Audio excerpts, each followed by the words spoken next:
તો અત્યારે તમે જોવો ને તો ભાઈ કપાહિયા સોંપવાનું મુહૂર્ત કરવાનું છે. તો સૌથી પહેલાં આપણે આ ધરતી છે આપણી માં કહેવાય, અને આમાંથી આપણે અનાજ ઉત્પન્ન કરવાનું હોય તો એની પૂજા છે તે સૌપ્રથમ કરવી પડે.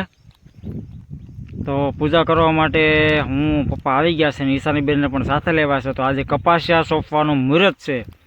તો પહેલાં ધરતીમાની પૂજા વંદના કરીએ, ત્યારબાદ કપાસિયા સોંપવાનું ચાલુ કરીશું. તો તમારા વિસ્તારમાં પણ જો આવી રીતે તમે ખેતીની પૂજા કરી અને ખેતીની શરૂઆત કરતા હોય તો કોમેન્ટમાં જઈને જરૂરથી કોમેન્ટ કરજો. તો આપણે અત્યારે ઘરેથી લાવ્યા છે મિત્રો, મગ લાવ્યા છે.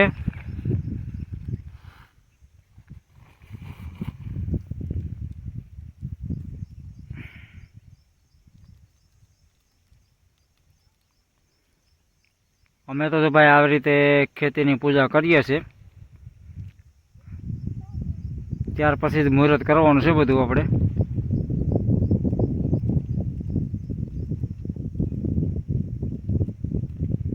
સ્વસ્તિક બનાવે છે પપ્પા, સાથીઓ મતલબમાં કહેવાનો.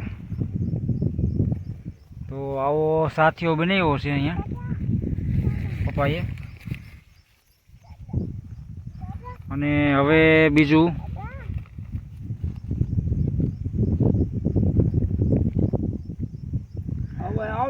વિશાલભાઈ આવ્યા અમારે.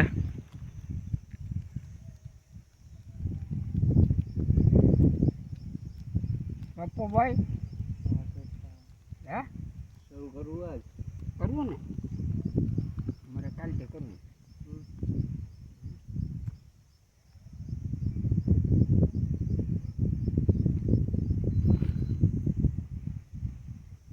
તો અત્યારે પૂજા પાઠ થઈ ગયું. હવે બધું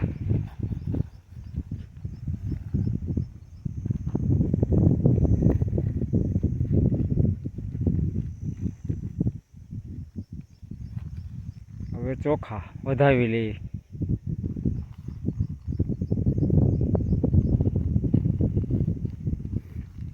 થઈ ગયું કામ પૂરું. અને આ મુહૂર્તમાં ડુંગળી પણ હોય, તમારી બાજુ ડુંગળી હોય તો કહેજો કે ડુંગળી પણ મુહૂર્તમાં આપણે રાખીએ છીએ અરે. તો તમારા વિસ્તારમાં આવી રીતે હોય તો કોમેન્ટ જરૂરથી કરજો.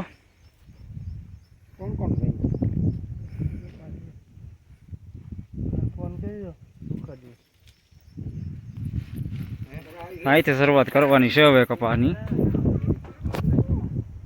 તો હવે બધા મિત્રોને જણાવવાનું કે આજથી આપણે કપાસિયા સોંપવાનું મુહૂર્ત કરી દેવાનું છે.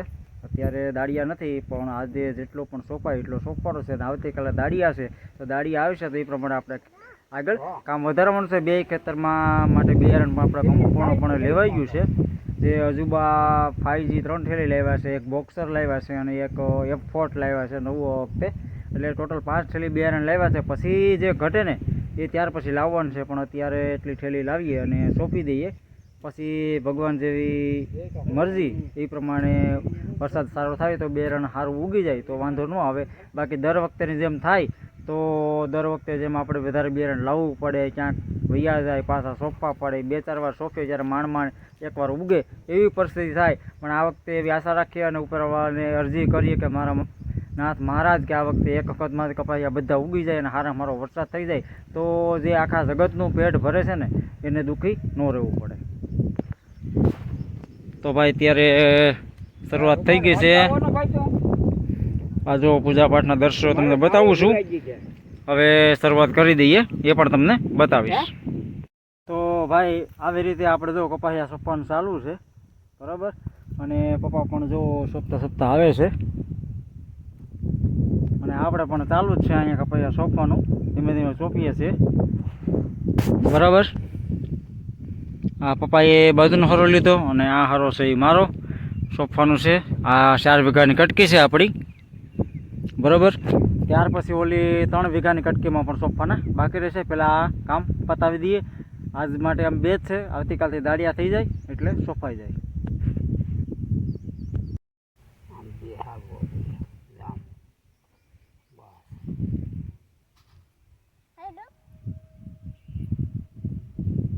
તો અત્યારે ઈશાની બેન અને પપ્પાએ મુહૂર્ત કરી દીધું છે. હવે શુભ શરૂઆત કરી દઈએ ભગવાનનું નામ લઈને. જય ગણપતિ મહારાજ.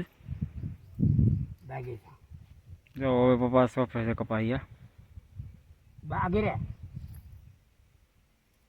બોલ તો બે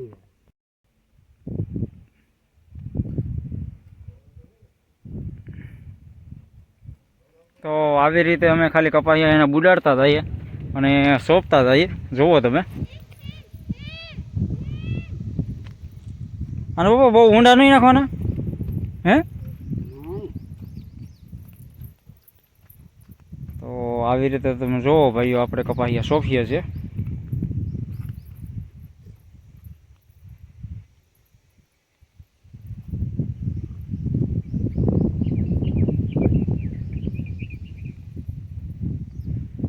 હવે અહીંથી બીજો ફરો છે એ હું લઈ લઉં. આ જો બિયારણ આપણું. હવે બીજો ફરો છે તે હું લઈ લઉં અને હું પણ શરૂઆત કરી દઉં કપાયા સોંપવાની. બરાબર. જય શ્રી કૃષ્ણ.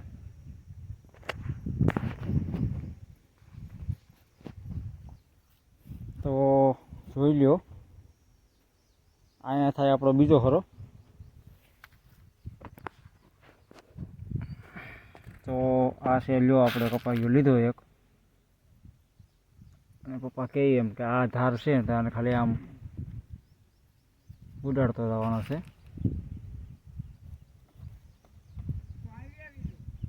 આવી રીતે સોંપવાના છે.